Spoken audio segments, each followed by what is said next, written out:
hace 17 años. Escocia volvió a introducir 11 castores en un sistema fluvial degradado del bosque de Knapdale, marcando el regreso oficial de la especie después de casi 4 siglos de ausencia. El proyecto fue concebido como una prueba ecológica pequeña y controlada. Se esperaba que los efectos fueran lentos y limitados. Sin embargo, cuando comenzaron a acumularse los datos hidrológicos, los patrones del flujo del agua empezaron a alejarse claramente de lo que predecían los modelos tradicionales. La retención de agua en las zonas monitoreadas aumentó hasta un 60%, mientras que los niveles máximos de inundación se redujeron aproximadamente a la mitad. Estos resultados pusieron en duda muchas ideas convencionales sobre la gestión de ríos y abrieron un nuevo debate sobre cómo los procesos naturales pueden competir con las infraestructuras diseñadas por el ser humano para controlar inundaciones. Al 5.º año de seguimiento, la diferencia entre lo que se observaba en el terreno y lo que anticipaban las simulaciones era evidente. El agua permanecía en el paisaje mucho más tiempo de lo que indicaban los cálculos. Más de 100 presas construidas por castores, algunas de más de 30 metros de ancho, formaron una secuencia escalonada a lo largo de los valles de Knapdale. Cada una reducía la velocidad de la corriente y expandía el agua hacia las llanuras de inundación cercanas. Las mediciones realizadas con sensores de presión y estaciones de aforo confirmaron cambios importantes en el comportamiento del río. En varias zonas, la capacidad de retención aumentó de manera notable, y las comunidades ubicadas aguas abajo, que antes sufrían inundaciones repentinas, comenzaron a experimentar crecidas más moderadas durante lluvias intensas. Los caudales máximos disminuyeron entre un 30 y un 60%, lo que demostró que el efecto conjunto de las presas iba mucho más allá de cada estructura individual. Al revisar la información recopilada, los hidrólogos observaron que los modelos informáticos convencionales tenían dificultades para reproducir estos resultados. Las presas no actuaban como simples obstáculos aislados. En realidad, funcionaban como una red conectada de pequeños embalses que capturaban, almacenaban y liberaban el agua de forma gradual. A medida que la lluvia se acumulaba, el agua quedaba retenida detrás de cada presa sucesiva, perdiendo fuerza en cada etapa. Así, la energía del río se reducía no por una infraestructura rígida, sino por un sistema vivo y adaptable, que cambiaba con las estaciones. En mayo de 2009, 11 castores fueron liberados en el bosque de Knapdale, bajo una estricta supervisión científica, dando inicio a un ensayo formal de reintroducción después de siglos de ausencia. Tras pasar varias semanas en cuarentena para revisar posibles enfermedades y niveles de estrés, los animales fueron trasladados a 3 lagos, conectados por arroyos sinuosos. El proyecto fue liderado por el Scottish Wildlife Trust y la Royal Zoological Society of Scotland. Mientras que Nature Scott se encargó de la supervisión y la evaluación independiente, la liberación no fue improvisada. Antes de que los castores entraran en acción, se realizó una preparación minuciosa. Hidrólogos de la Universidad de Stirling colocaron sensores de presión y medidores de caudal en distintos puntos de la cuenca para registrar el comportamiento del agua. Se llevaron a cabo estudios iniciales para documentar la química del agua, la vegetación, las poblaciones de peces, los invertebrados y otros indicadores ecológicos. También se delimitaron parcelas de vegetación. Se tomaron muestras de especies acuáticas y se organizaron los datos con detalle para poder comparar los cambios a lo largo del tiempo. Los equipos de campo recorrieron transectos en bosques y humedales, evaluando el estado de los árboles y la vegetación baja, mientras que cámaras trampa registraban los primeros movimientos de los castores. Se diseñaron cuadrículas de monitoreo con el objetivo de detectar cualquier transformación ecológica con la mayor precisión posible. La participación de la comunidad fue una parte clave del proyecto. Se organizaron reuniones públicas para responder a inquietudes sobre posibles inundaciones o daños a los árboles. El plan contemplaba un periodo de 5 años, lo que permitía estudiar variaciones estacionales y efectos imprevistos. También se incluyeron medidas para retirar a los animales si era necesario, o ampliar la reintroducción si los resultados lo justificaban. Cada presa construida, cada árbol derribado y cada cambio en el flujo del agua fue registrado con cuidado, permitiendo evaluar tanto la adaptación de los castores como la reacción del entorno. Una llovizna cubría Knapdale, mientras los castores reintroducidos comenzaban a cambiar el valle poco a poco. En las primeras rondas de vigilancia, un guardabosques notó que sus botas se hundían en un suelo que antes era seco y compacto.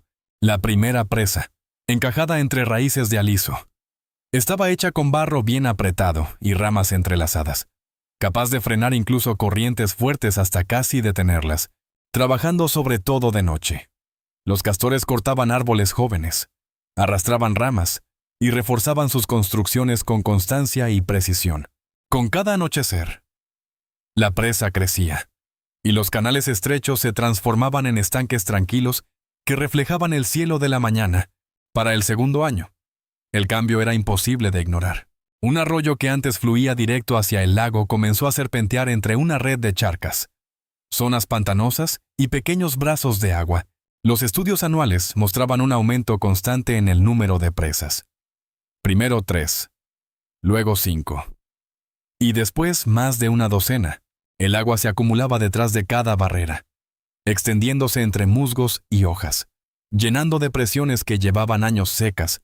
Los suelos saturados se volvieron más blandos, y los árboles de las orillas se inclinaban en ángulos marcados. Con los troncos señalados por dientes, el sauce y el abedul volvieron a crecer donde antes dominaba el helecho, mientras que juncos e iris ocuparon los bordes fangosos, atrayendo ranas y libélulas. Antiguos canales de drenaje desaparecieron bajo los carrizos, y las huellas de ciervos aparecieron junto a las nuevas lagunas. Los castores trabajaban con método, reparando filtraciones y reconstruyendo después de las tormentas, a veces levantando de nuevo presas colapsadas en cuestión de días, poco a poco. El cauce definido del valle dio paso a una red de estanques conectados y canales secundarios. El cuaderno del guardabosques se llenó de mediciones y dibujos. Nuevas presas, cauces inundados y vegetación vigorosa, dejando constancia de una transformación impulsada no por un cambio brusco, sino por un proceso continuo que devolvía al paisaje funciones ecológicas que habían desaparecido durante siglos. Los equipos de campo observaron que el agua ya no corría de forma directa hacia el lago. En lugar de eso, se extendía por el fondo del valle, empapando el suelo, elevando el nivel de las aguas subterráneas y reactivando antiguos canales laterales que llevaban años secos. Los sedimentos quedaban retenidos detrás de las presas, lo que mejoraba la claridad del agua río abajo. Y el valle, antes estrecho, comenzó a transformarse en un humedal amplio y capaz de absorber grandes volúmenes de agua. Durante los periodos de sequía, muchas pozas se mantenían llenas y el caudal base permanecía estable, mostrando una resistencia hidrológica que superaba lo que se esperaba según los modelos tradicionales. Al principio existía preocupación por la migración del salmón, ya que algunos investigadores temían que las presas impidieran su avance río arriba. Sin embargo, el monitoreo mostró otra realidad. La mayoría de las estructuras estaban en afluentes pequeños, y no en las rutas principales de migración. Los salmones jóvenes aprovechaban las pozas frescas y de corriente lenta como refugio, donde crecían antes de desplazarse río abajo. En épocas de lluvias intensas, muchas presas eran sobrepasadas o parcialmente abiertas por la fuerza del agua, lo que permitía el paso de los adultos. Los estudios registraron crías de salmón en tramos, donde habían desaparecido desde hacía mucho tiempo. Los cambios ecológicos no se limitaron a los peces. El topillo de agua, uno de los mamíferos más amenazados de Gran Bretaña, volvió a aparecer gracias a las orillas más complejas y a la vegetación densa, que ofrecían madrigueras protegidas y menor exposición al bisón. La diversidad de invertebrados aumentó de forma notable. Libélulas y caballitos del diablo encontraron nuevos lugares de reproducción en aguas tranquilas, y las charcas más cálidas aceleraron el desarrollo de sus larvas. Ranas y tritones ocuparon las zonas poco profundas, seguidos por diversas aves. Garzas cazaban en los bordes de las pozas. Patos anidaban entre los carrizos y águilas pescadoras sobrevolaban el área, atraídas por la concentración de peces. También cambió la estructura del bosque. La tala realizada por los castores abrió claros en el dosel, permitiendo que la luz solar impulsara el crecimiento de flores silvestres y atrajera mariposas. La madera muerta, tanto en pie como caída, creó refugios para escarabajos. hongos y aves que anidan en cavidades. Un bosque que antes era bastante uniforme se convirtió en un mosaico diverso, capaz de sostener una mayor variedad de especies y de funciones ecológicas hace siglos. Los ríos de Escocia atravesaban bosques y humedales moldeados en parte por las presas de castores, que transformaban los arroyos en una red de pozas y zonas pantanosas.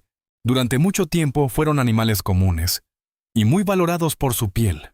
Su carne y el castóreo utilizado en la medicina y perfumería europeas. Sin embargo, la caza intensa llevó a su desaparición en Escocia, hacia finales del siglo XVI. Con su pérdida se eliminó una fuerza ecológica clave que había dado forma a los valles fluviales durante miles de años. A lo largo de los 4 siglos siguientes, el recuerdo de la especie se fue borrando tanto de los registros como del propio paisaje. Los ríos fueron rectificados y encajonados, los humedales drenados y las llanuras de inundación reducidas a medida que los cauces se profundizaban y el agua corría con mayor velocidad, sin presas que frenaran y distribuyeran el flujo. La escorrentía descendía rápidamente río abajo, erosionando suelos y debilitando las orillas. Las inundaciones se volvieron más dañinas, afectando asentamientos y tierras agrícolas.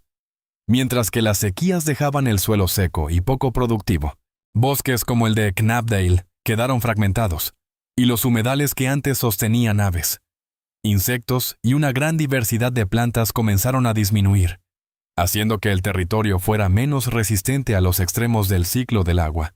En el siglo XX, muchos consideraban que los ríos eran elementos fijos del paisaje y que su comportamiento impredecible era inevitable. Investigaciones posteriores pusieron en duda esa idea.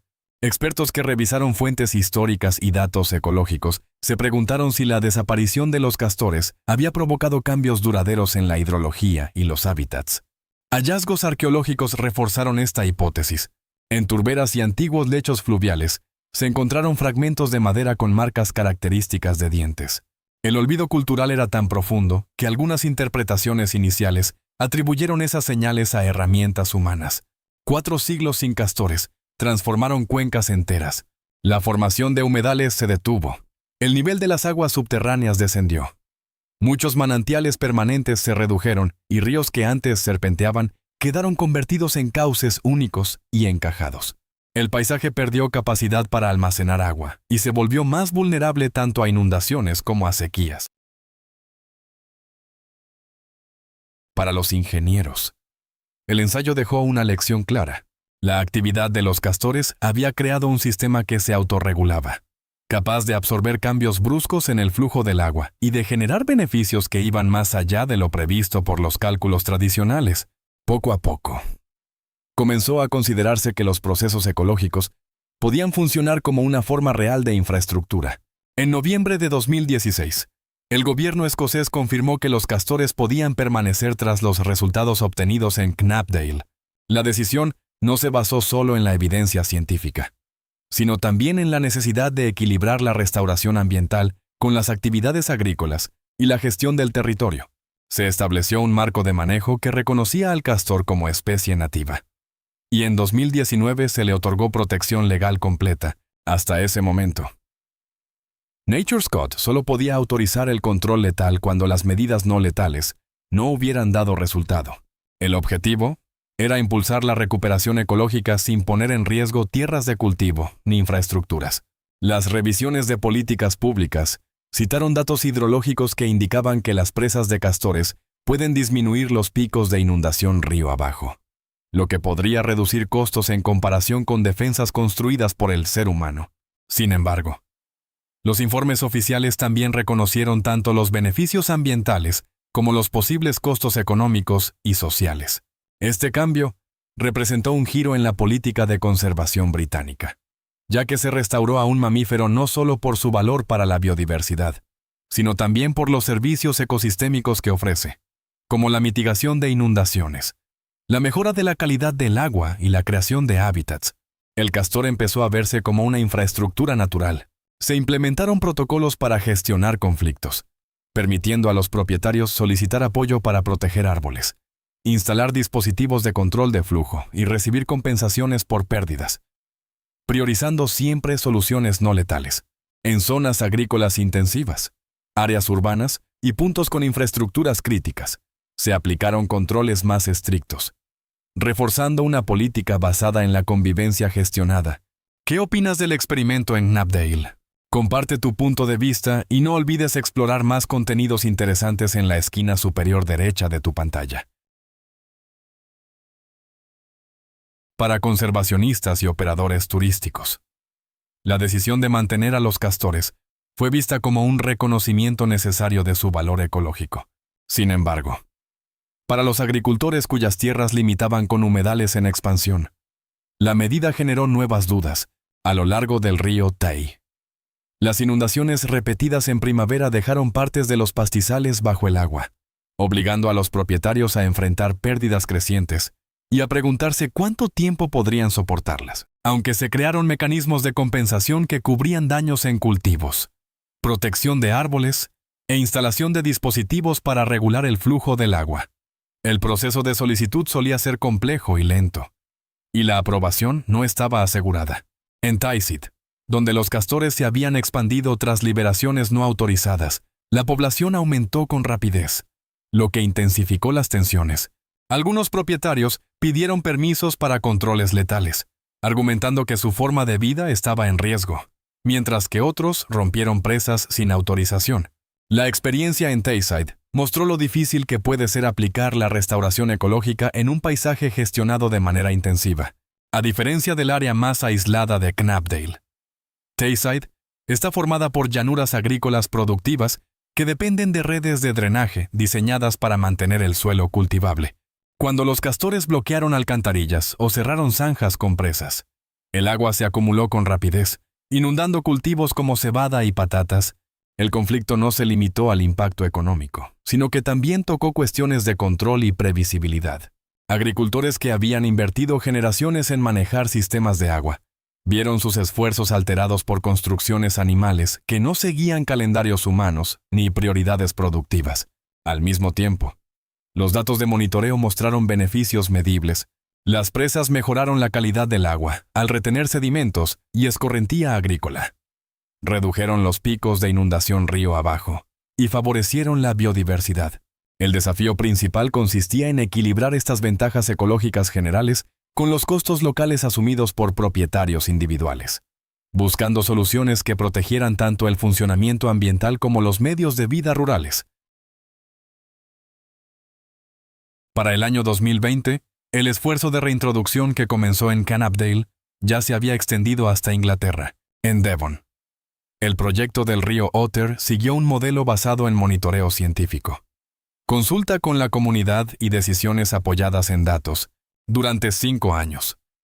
Los investigadores estudiaron la hidrología, cartografiaron los nuevos humedales y registraron los cambios ecológicos en toda la cuenca. Los castores aparecieron por primera vez en el río Otter, en 2013 probablemente tras escapes o liberaciones no autorizadas, en lugar de retirarlos de inmediato. Las autoridades aprobaron un ensayo oficial impulsado por el apoyo local. El seguimiento intensivo de esta experiencia influyó después en la política nacional. Los resultados fueron similares a los observados en Escocia. La población creció hasta formar varios grupos familiares y construyó más de 50 presas, transformando tramos del río en humedales conectados entre sí. Los datos indicaron que los picos de caudal durante tormentas se redujeron hasta en un 30%. Contribuyendo al control de inundaciones en zonas río abajo, la calidad del agua también mejoró, ya que las pozas retenían sedimentos, nutrientes y contaminantes bacterianos procedentes de la escorrentía agrícola, lo que favoreció tanto a los peces como a las actividades recreativas. La biodiversidad aumentó, regresaron aves propias de humedales. Las nutrias se beneficiaron de una mayor disponibilidad de peces y algunos invertebrados poco comunes ocuparon los nuevos hábitats creados por la mayor complejidad del entorno. El apoyo público superó el 80%. Y el turismo relacionado con la presencia de castores creció gracias a iniciativas educativas. En 2020, el gobierno del Reino Unido permitió que los castores permanecieran en Inglaterra, lo que dio paso a nuevos proyectos en Cornwall, Essex y el bosque de Dean. En Gales se iniciaron estudios de viabilidad y procesos de consulta. En toda Gran Bretaña, El debate dejó de centrarse en si los castores debían regresar y pasó a enfocarse en cómo gestionarlos de manera adecuada. La gestión natural de inundaciones comenzó a integrarse en las políticas principales, incorporando a los castores en planes a largo plazo de restauración del paisaje y adaptación al cambio climático. Aunque el apoyo a la restauración del castor ha aumentado con el tiempo, también se han hecho más visibles sus límites prácticos. La evidencia obtenida en Knapdale y en el río Otter muestra que la ingeniería natural de los castores funciona mejor en arroyos pequeños y medianos, donde el agua puede frenarse y dispersarse sin afectar en exceso las tierras cercanas. En ríos de gran tamaño, cauces urbanos o llanuras agrícolas intensivas, los efectos son menos previsibles y pueden generar conflictos. Una gestión eficaz depende de evaluaciones específicas para cada lugar, monitoreo continuo y capacidad de adaptación. A medida que las poblaciones crecen, las medidas también deben ajustarse. Entre las acciones más comunes están la instalación de dispositivos para regular el nivel del agua, la protección de árboles valiosos, el traslado de ejemplares y, en casos limitados, la autorización de control letal. Los dispositivos de flujo, como tuberías o conductos colocados a través de las presas, son fundamentales para reducir impactos.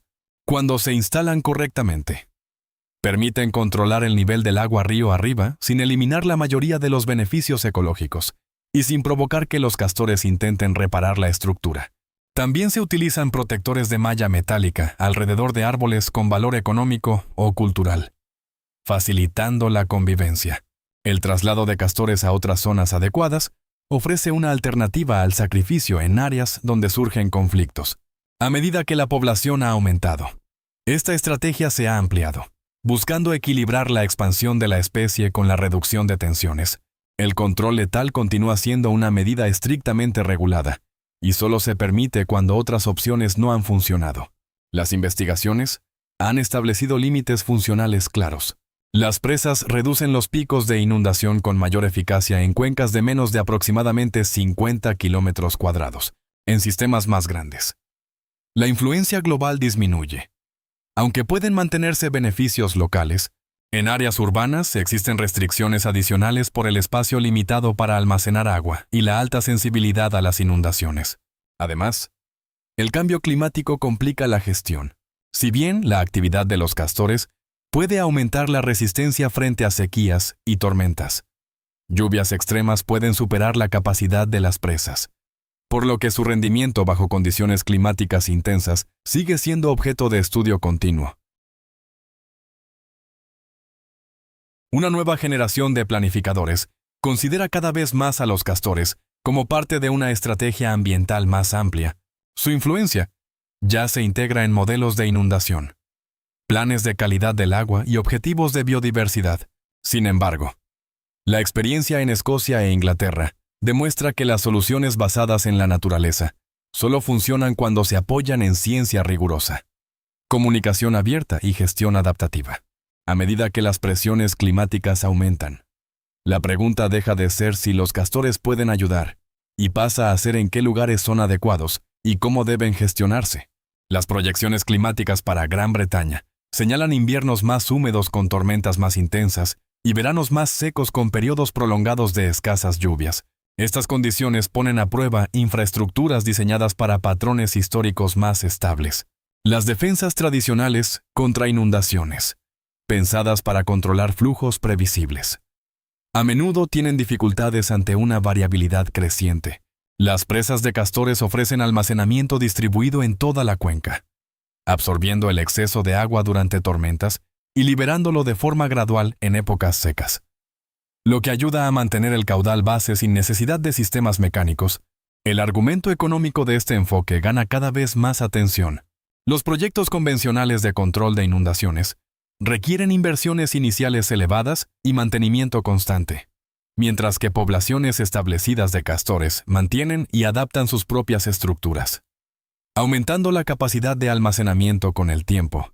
Entre los beneficios se incluyen la reducción de inundaciones, la mejora de la calidad del agua y la creación de hábitats Empresas de agua exploran alianzas para disminuir costos de tratamiento y reforzar la resistencia frente a sequías. Al mismo tiempo que cumplen metas de biodiversidad, algunos agricultores, pese a los conflictos persistentes en zonas bajas, reconocen ventajas como fuentes adicionales de agua para el ganado y oportunidades vinculadas al turismo. Incluso las evaluaciones de seguros han comenzado a considerar la gestión natural de inundaciones en sus cálculos de riesgo. Este cambio refleja una transformación más amplia en la forma de pensar. En lugar de depender únicamente de obras de ingeniería como canalizaciones y diques, las políticas actuales promueven la colaboración con los procesos ecológicos para construir paisajes flexibles y resilientes, capaces de adaptarse a un entorno en constante cambio. En 2009, 11 castores fueron reintroducidos en el bosque de Knapdale, tras 4 siglos de ausencia. En menos de 5 años, más de 100 presas habían transformado la cuenca. Los arroyos monitoreados registraron aumentos en la retención de agua de hasta un 60% y reducciones en los picos de inundación cercanas al 60%. Cifras que superaron muchas previsiones de ingeniería previas. El ensayo confirmó mejoras medibles en la gestión de inundaciones, en la biodiversidad y en la resiliencia frente al cambio climático. Todo respaldado por un seguimiento estructurado y evaluaciones gubernamentales. Aún así, persisten interrogantes, especialmente en relación con la valoración económica a largo plazo y los conflictos agrícolas continuos en regiones como Tayside. Los cambios ecológicos avanzaron más allá de lo que se esperaba al inicio. Una población fundadora pequeña generó una gran complejidad de hábitats. Cada presa dio lugar a estanques, humedales y variaciones estructurales que afectaron distintos niveles de la cadena alimentaria. Los anfibios aprovecharon nuevos espacios de reproducción. Los peces ocuparon refugios entre madera sumergida, y las aves buscaron alimento en las orillas inundadas. El resultado acumulado fue un aumento notable de la biodiversidad en múltiples grupos de especies. También se registraron mejoras importantes en la calidad del agua. El monitoreo mostró reducciones significativas en la contaminación bacteriana, incluidas disminuciones marcadas en los niveles máximos de E. coli. Las pozas creadas por los castores funcionaron como sistemas naturales de filtración. Al disminuir la velocidad del agua, los sedimentos y contaminantes asociados se depositaron, mientras que la exposición a la luz solar y al oxígeno ayudó a reducir patógenos. El agua más limpia benefició tanto a los ecosistemas como a las personas. Los resultados hidrológicos fueron especialmente convincentes. El aumento de la retención favoreció la recarga de aguas subterráneas, estabilizó el caudal base durante periodos de sequía y sostuvo la vegetación en condiciones secas. La disminución de los picos de crecida redujo el riesgo río abajo durante tormentas, aunque al principio existían dudas sobre el paso del salmón. El seguimiento mostró que la mayoría de las presas no perjudicaban la salud de la población a largo plazo. Los salmones juveniles prosperaron en hábitats complejos de estanques, y los adultos solían avanzar durante periodos de mayor caudal, para reforzar la viabilidad futura. Más adelante se incorporaron castores de Baviera, con el fin de aumentar la diversidad genética de los ejemplares originales procedentes de Noruega. Esta suplementación controlada redujo el riesgo de consanguinidad y fortaleció la resiliencia de la población, destacando la importancia de una supervisión constante en los programas de reintroducción. Hoy en día, la reintroducción del castor continúa expandiéndose en Gran Bretaña e influye en las políticas de gestión natural de inundaciones y restauración ecológica. La transformación de Knapdale, que pasó de ser un sistema fluvial degradado a un mosaico dinámico de humedales, demuestra el impacto de los llamados ingenieros del ecosistema. A medida que Escocia avanza hacia 2045 y más allá, los castores de Knapdale y Tayside seguirán modificando ríos, creando hábitats y mostrando que la naturaleza puede convertirse en aliada para construir paisajes más resilientes frente a un futuro incierto. Si te gustó el video de hoy, no olvides darle me gusta, suscribirte y activar la campana de notificaciones para no perderte nuestras próximas historias. Gracias por acompañarnos y nos vemos en el siguiente video.